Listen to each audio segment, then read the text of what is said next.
जम के questions practice करने वाले हैं, हर एक सिलेबस को देखने वाले हैं और आप लोग के लिए सिलेबस कम है, लास्ट चांस है, ज्यादा से ज्यादा स्कोर करो, ज्यादा से ज्यादा नंबर लाओ, ताकि जो आपका मार्कशीट रहेगा ना उसके ऊपर परसेंटेज लिखा हुआ रहेगा, सिलेबस नहीं लिखा हुआ रहेगा। चिल करके ठान लो कि इस साल छोड़ देना है। ओके, हरे कृष्ण चलो, राम राम, कैसे हो? मैथ का पहले लेक्चर देख लिए, मजा आया? अनिरुद्ध आप लोग का चालू हो चुका है 27 के लिए, 26 27 के लिए बोलो। तो इसमें हम लोग जम के क्वेश्चंस प्रैक्टिस करने वाले हैं, हर एक सिलेबस को देखने वाले हैं और आप लोग के लिए तो मतलब बेनिफिट है कि आप लोग का सिलेबस नहीं चेंज हुआ। वैसे बेनिफिट भी है और आप लोग के लिए नुकसान भी है, क्योंकि 9th वाले को बहुत अच्छा सिलेबस दिया है। जो कुछ कुछ टॉपिक्स आप लोग को अभी पढ़ना है वो 9th में ही पढ़ लेंगे, और कुछ 11th के भी टॉपिक जोड़ दिए गए हैं। सीक्वेंस सीरीज जैसे में आप लोग देखे होंगे, एपी जोड़ दिया, जीपी जोड़ दिया, क्लास 10th का रिप्रोडक्शन 9th में ही जोड़ दिया।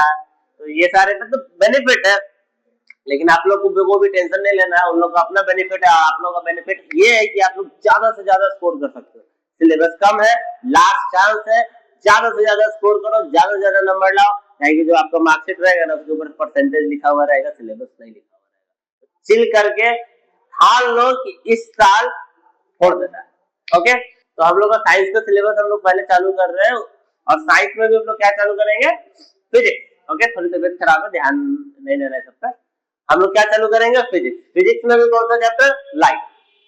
तो बहुत देर से ये देख रहे हो डायग्राम, ये डायग्राम देख के मतलब बचपन में कभी तुम लोग तो अभी भी बचपना में भी इस चीज को देख रहे होगे, तंग करते होगे सबको, फोन का स्क्रीन से, लाइट से, मिरर से, या स्कूल में अपने आईडी कार्ड का भी यूज करके दूसरों को रिफ्लेक्ट करके तंग करते होगे, रिफ्लेक्शन ऑफ लाइट। तो इन सारे फिनोमिना को भी हम लोग अपने सिलेबस में देखेंगे। तो सबसे पहले डिस्कस करते हैं कि सर लाइट होता क्या है।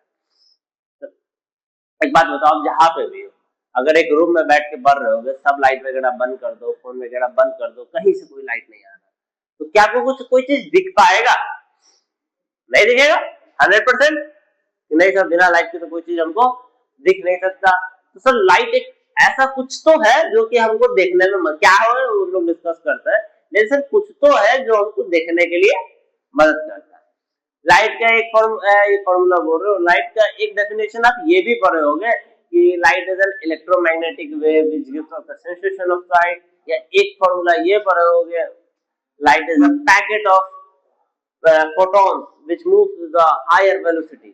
ठीक है, लेकिन ये दोनों डेफिनेशन अच्छे हैं, ये दोनों डेफिनेशन पे आप लोग अध्ययन करेंगे, लेकिन ये दोनों को मिला के हम लोग सिंगल डेफिनेशन यही मानेंगे कि light is a form of energy which gives us the sensation of site. इसको लिखते भी चलो, आप लोग अपना नोट्स भी बनाते चलो। देखो,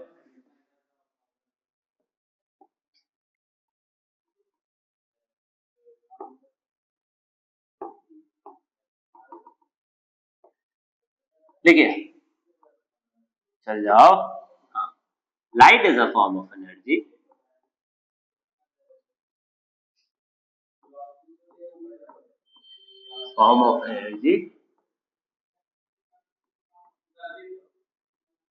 which gives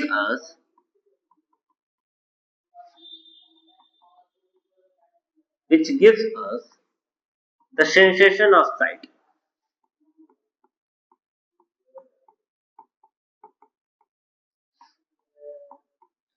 यहाँ पे सर दो बात आ रहा है। पहली बात, सेंसेशन ऑफ साइट का मतलब, सेंसेशन ऑफ साइट का मतलब देखने की क्षमता, कि आप किसी चीज को देख सको। और दूसरी बात, sir light is a form of energy आप बोल रहे हो। लाइट सच में एक फॉर्म ऑफ एनर्जी है भी, क्योंकि एनर्जी तो हमको वर्क डन देता है। 9th में हम पर क्या है कि the change in work done is known as saved in the form of energy. ये सारी चीजें पढ़ के आए होंगे। तो सर लाइट मेरा कैसे हमको कोई काम दे रहा है? एक बात बताओ, मतलब लाइट को लोग डायरेक्टली छोड़ते हैं क्या? लाइट को सोलर पैनल यूज करके तुम लोग देखे हो बिजली बनते हुए? बिजली तुमको काम दे रहा है, पंखा चल रहा है, एसी चल रहा है, फोन चल रहा है, तो बिजली तो काम दे रहा है। और लाइट जब धूप में रहोगे तो तुमको गर्मी लगता है, हीट एनर्जी रिलीज हो रहा है तुम्हारा।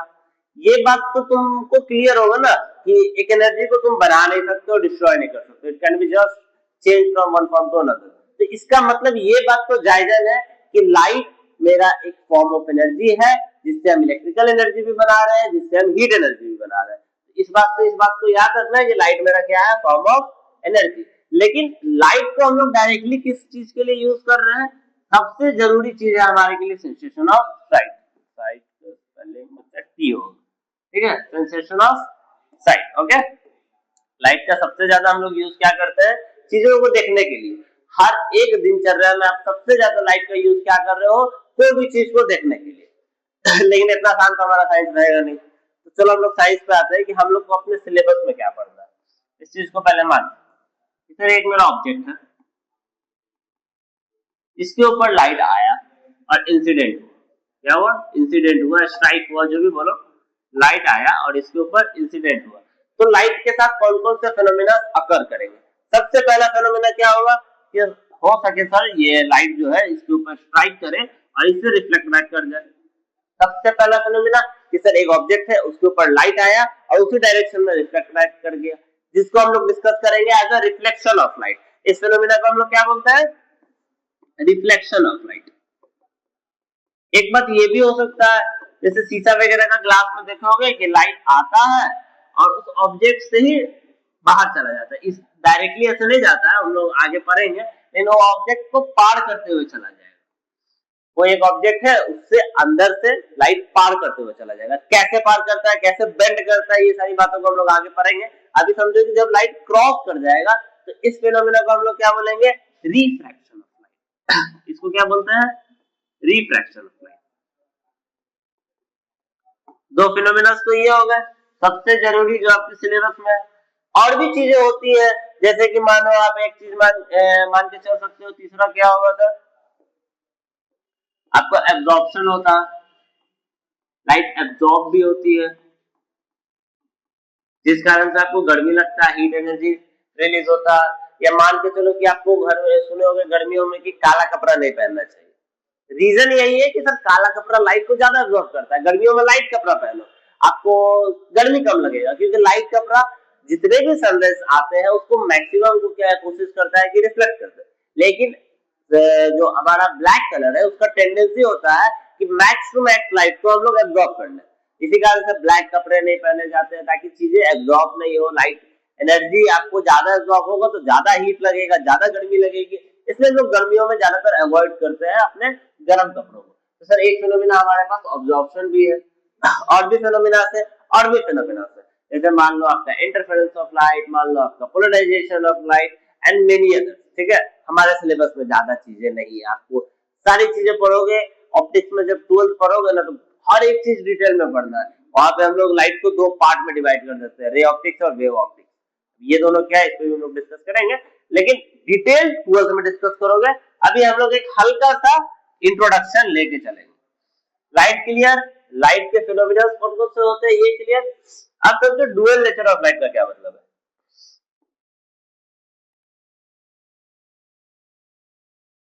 आपको अपने घर में कौन से रिलेटिव अच्छे नहीं लगते ये बताओ। किसी को बुआ लग सकती है, किसी को मौसी लग सकती है, जो भी है, क्यों नहीं लगते? रीजन एक ही होगा, मेरा भी आपका भी, कि आपके मुंह पे अच्छा बनते हैं, पीठ पीछे जाके आपका चुगली करते हैं। दो नेचर दिखाते हैं। आपको तो बोलेंगे नहीं रे बाबू तुम बहुत अच्छे हो, तुम अच्छा कर रहे हो, लेकिन आपके पीठ पीछे कुछ उल्टा बोलेंगे, इसी कारण से नहीं पसंद है। वो यार मेरा भी है। लेकिन इधर बात समझो, ऐसा ही कुछ हमारा लाइट भी है।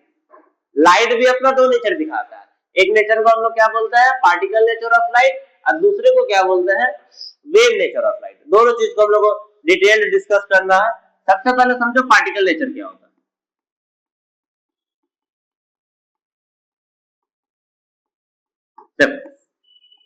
दो थ्योरी आपके सिलेबस में, तो सिलेबस में तो बहुत डिटेल नहीं है, लेकिन नाम समझ लो। एक न्यूटन कॉर्पुलस थ्योरी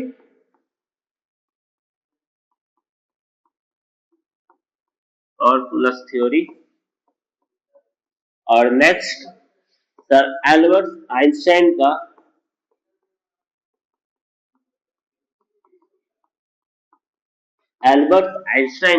तुमको फोटो इलेक्ट्रिक इफेक्ट। ये तो कम से कम सुने भी होंगे कहीं ना कहीं, रील वगैरह में, शॉर्ट वगैरह में देखे होंगे, जिसको खासकर फिजिक्स में इंटरेस्ट होगा। ये दोनों चीज हम लोग को थोड़ा सा जानना है, न्यूटन कॉर्पुलस थ्योरी और एल्बर्ट आइंस्टाइन का आपको फोटो इलेक्ट्रिक इफेक्ट। सर ये दोनों क्या बताएगा? ये दोनों बताएगा कि आपका लाइट क्या है? Form of photons. लाइट क्या है?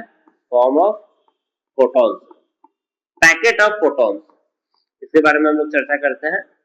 और दूसरा एक थ्योरी और है हमारे पास, हम लोग को हाइगेंस सर ने बताया था, हाइगेंस प्रिंसिपल से हम लोग ने जाना कि सर लाइट हमारा वेव की तरह भी चलता है, और यहाँ पे आपको और डिटेल में दिया हुआ इलेक्ट्रोमैग्नेटिक वेव, इसको हम लोग ईएमबी वेव्स भी बोलते हैं। इसके बारे में चर्चा करते हैं कि ईएमबी वेव्स क्या होता है। पहले हम लोग न्यूटन कॉर्पुलस थ्योरी देखें। न्यूटन सर ने क्या बोला?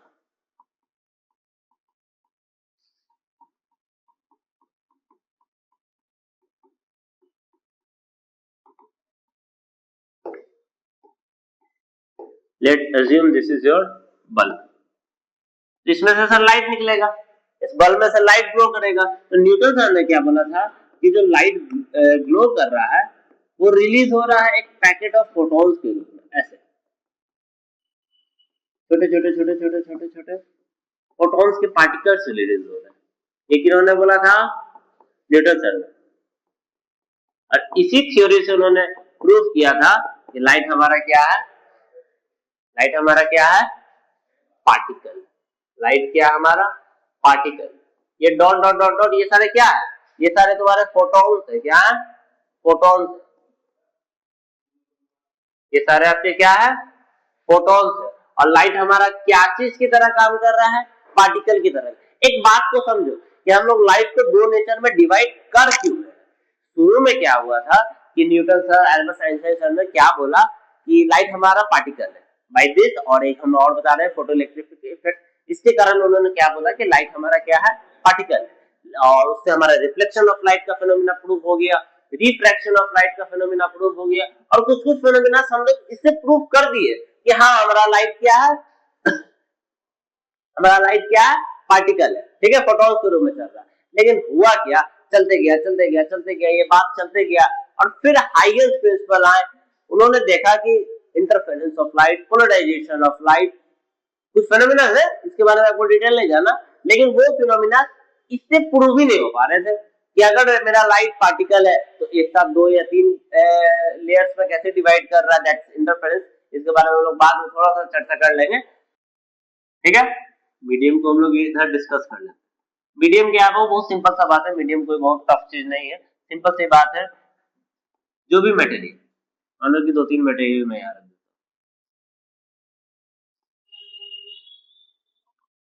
इसमें मैंने वाटर भर दिया, इसमें मैंने एयर भर दिया, इसमें मैंने ऑयल भर दिया। Medium can be your diamond, medium can be your glass, ठीक है, कुछ भी हो सकता है। और इवन मीडियम नहीं भी हो सकता, वैक्यूम भी हो सकता है। ओके, तो सर जिससे भी लाइट ट्रेवल करेगा, इवन वो एयर से ट्रेवल कर रहा है तो एयर हमारा एक मीडियम हो जाएगा। सर तो ये जाने क्यों, लाइट तो सब में ट्रेवल कर जाता है, तो फिर मतलब क्या बन रहा है इस टॉपिक का, है कि नहीं?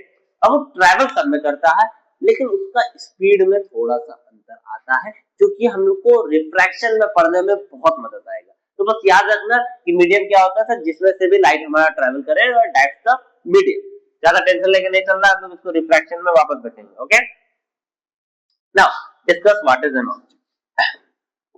अभी तक तो आप ये जानते होंगे सर, ऑब्जेक्ट जिसका इमेज बन रहा हो, सिंपल सी बात, सर ऑब्जेक्ट जिसका इमेज बन रहा है, दैट्स ऑब्जेक्ट। आई बात सही भी है, इसको गलत भी नहीं बोल रहे, लेकिन हम लोग ऑब्जेक्ट को थोड़े से अच्छे तरीके से समझते हैं कि ऑब्जेक्ट है क्या। इसको मिटाओ यहाँ से, इमेज को भगाओ,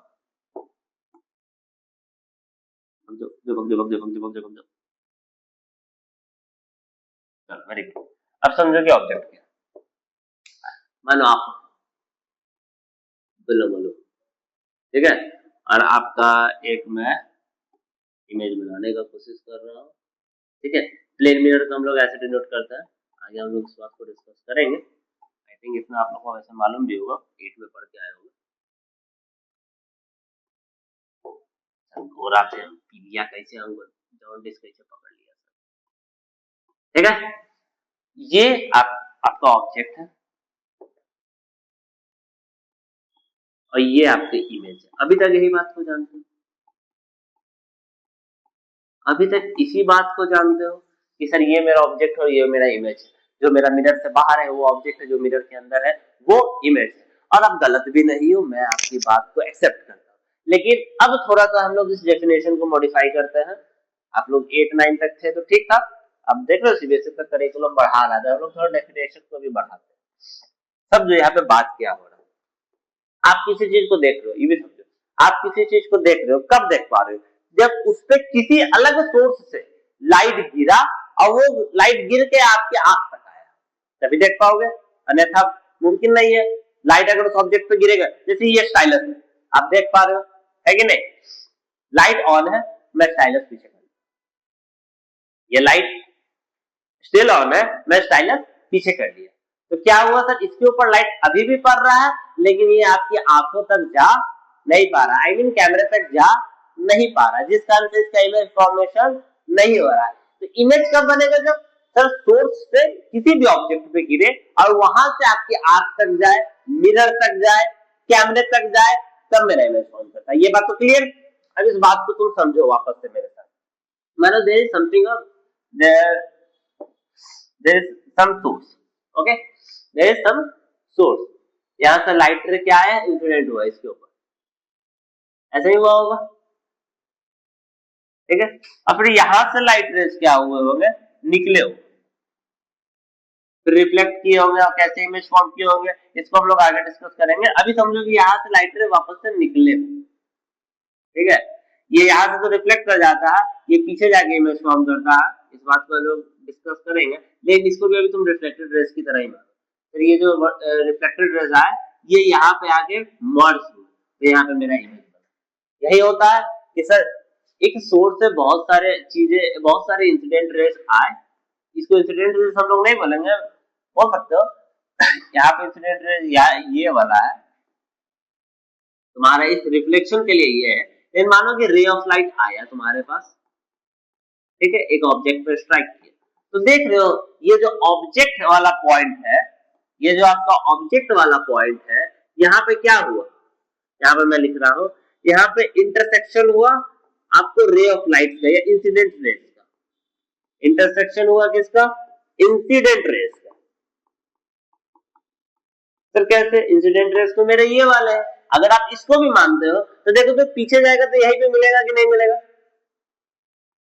इसी पॉइंट पे मिलेगा कि नहीं मिलेगा? तो सर ऐसा पॉइंट जहां पे इंटरसेक्शन रेस मिले, उनको हम लोग क्या बोलेंगे? Object. The point where intersection rays intersects और coincide, that point is known as to be object. एक इंपॉर्टेंट लाइन ये लिखो, the point where incident rays intersects is known as or is said to be, ज्यादा better है, is said to be object, okay? There is second thing, I mean, इधर ध्यान sir. अब ये जो रिफ्लेक्टेड रेज है, यहाँ पे इस बात को मत ध्यान देना कि सर रिफ्लेक्टेड रेज इधर आ रहा है, आप इधर मर्ज कर रहे हो, हम लोग उसको आगे पढ़ते हैं, पहले इधर ध्यान दो सर। हम लोग यही रिफ्लेक्टेड रेज है, इधर रिफ्लेक्ट किया, हम लोग वर्चुअली इसको पीछे ले आए और ये सारे यहाँ पे एक जगह पे मिले, जिनको हम लोग क्या बोले? इमेज। यानी कि sir the point where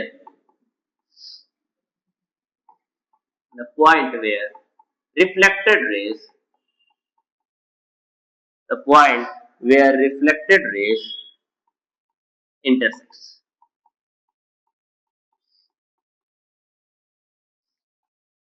is said to be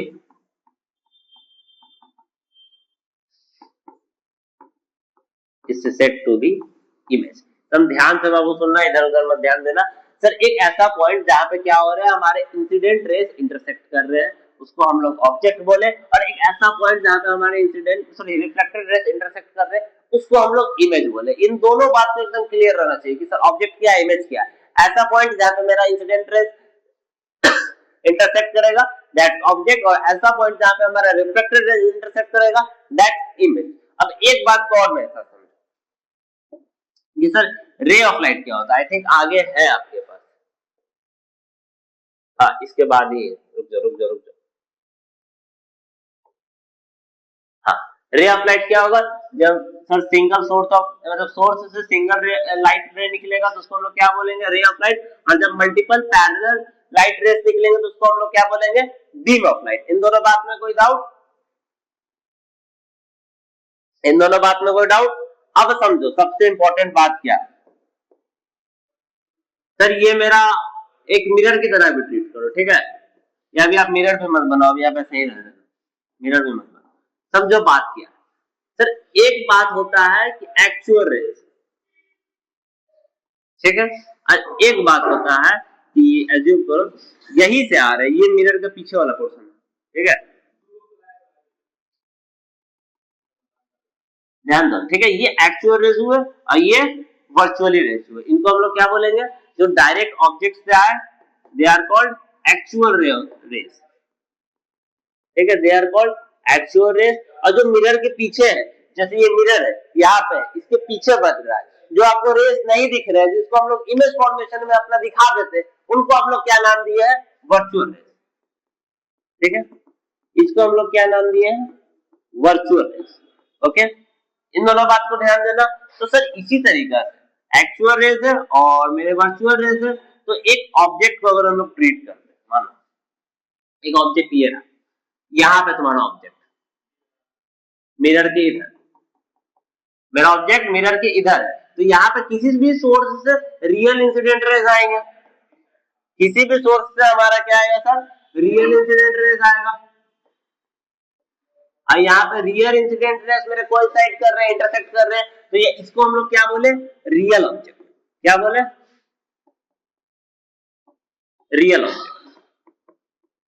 okay, और इधर ध्यान दो, मानो कि यही मेरा जो मिरर है वो ऐसे है और कोई इमेज है मिरर के अंदर, ठीक है, जैसे सैलून वगैरह जाते होगे तो आपके देखते होगे आपका इमेज का भी वापस इमेज बन रहा है, पीछे पीछे पीछे, यानी सर ये इमेज भी मेरा एक ऑब्जेक्ट की तरह काम कर सकता है। तो यानी सर यहां से भी कुछ इंसिडेंट रेस निकल रहे होंगे,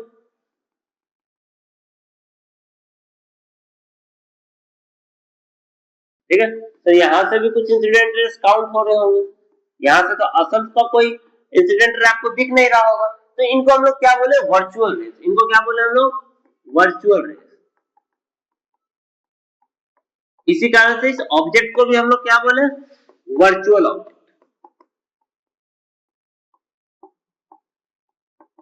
इसको भी हम लोग क्या बोले, वर्चुअल ऑब्जेक्ट। दूसरी बात, सिमिलरली ये आपका मिरर है, ठीक है, एज्यूम करो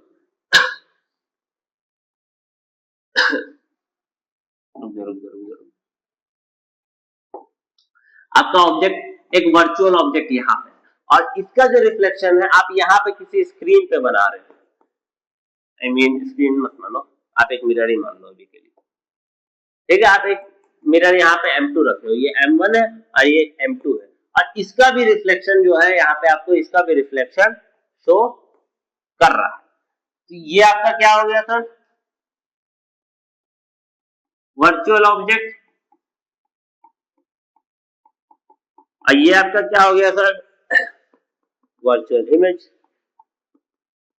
ओके, और यही अगर हम मिरर की जगह एक स्क्रीन रख देते हैं तो क्या बन जाता है, रियल इमेज। तो इस बात को ध्यान रखना कि ऑब्जेक्ट भी वर्चुअल और रियल हो सकते हैं और इमेज भी हमारा वर्चुअल और रियल हो सकता है। देख लो इसका भी एक एग्जांपल देख लो कि मानो कि एक कनकेव मिरर है, इसके बारे में डिटेल हम लोग समझेंगे, अभी के लिए समझो सर फोकस क्या होता है, सेंटर ऑफ कर्वेचर भुला जाओ, ये सब भुला जाओ, इमेज कैसे बन रहा है बस इस बात को ध्यान दो।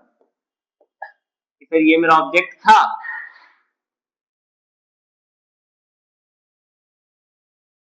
फिर यहाँ पे एक्चुअल में ही रिफ्लेक्टेड रेस आए, पीछे तो मैंने नहीं खींचा,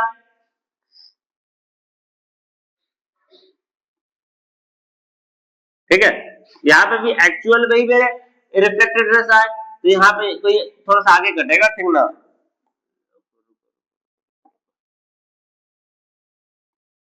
यहाँ पे कहीं पे घटेगा। ओके, तो सर यहाँ पे देख रहे हो रियल इंसिडेंट रिफ्लेक्टेड रेस कट रहे, रियल रिफ्लेक्टेड रेस कट रहे, तो यहाँ पे जब आप एक स्क्रीन रखोगे ना तो यहाँ पे बना देगा रियल इमेज। ओके, तो आपके सिलेबस में जनरली इमेज को ही रियल और वर्चुअल बोलता है, ऑब्जेक्ट को नहीं बोलता है। हमारा ऑब्जेक्ट भी रियल और वर्चुअल हो सकता है और इमेज भी रियल और वर्चुअल हो सकता है। तो इस चीज से आपको टेंशन नहीं लेना है। ओके, यहाँ तक रिवाइज करोगे, हम लोग अगले क्लास में फिर इन चीजों को डिस्कस करेंगे और बहुत मस्ती से पढ़ेंगे, टेंशन नहीं लेना है। ये थोड़ा सा हाइप वाला टॉपिक है कि सर मेरा ऑब्जेक्ट रियल और वर्चुअल कैसे हो गया, लेकिन मैंने बहुत अच्छे से समझाया है।